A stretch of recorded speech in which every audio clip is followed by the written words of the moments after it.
sleep disturbance is very common in ADHD, just as an entity in itself. So, and it's not necessarily caused by the medication. However, if you give your medication too late, because it is a stimulant, it can affect sleep.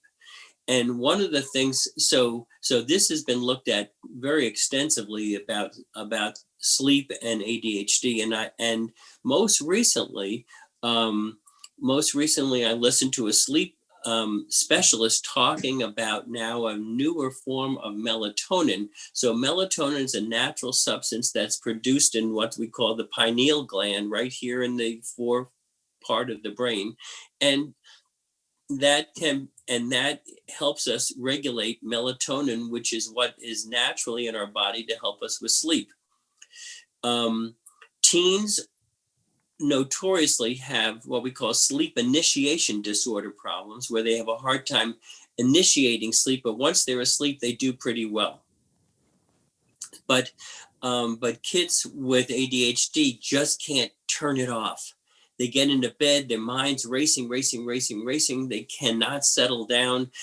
I call those the curtain calls. Those are the ones that are they're up and down. I can't sleep, and then go to bed. I can't sleep. They're back and forth and running, and you're going nuts. So, and those have lots of curtain calls. But so I do recommend the use of melatonin because it's very safe in children and it's been used extensively.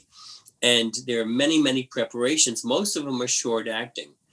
General Nutrition (GNC) has a chewable 1 milligram, which tend or they dissolve under your tongue, and they're kind of orange flavored, and the kids like those, and they often will work at a very low dose, like 1 milligram.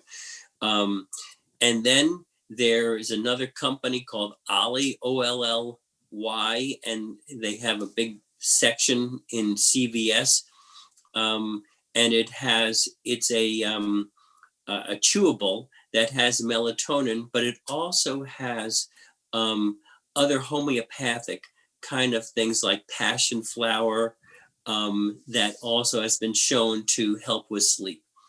And then just regular melatonin.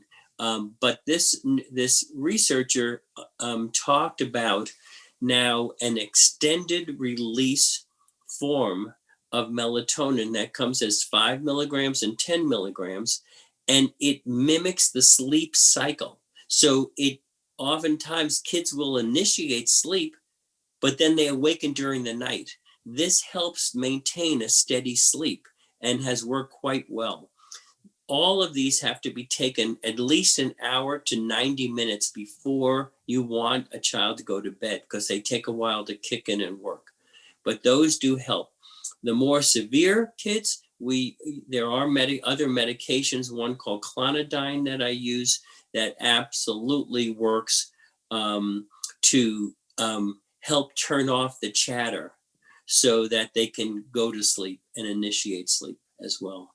But it's very, very, very common. And we know it's very common in teens. And that's why, the whole argument about starting high school later, because the kids sleep in later, and have the elementary school kids go first to school because they're the ones up at 5 or 6.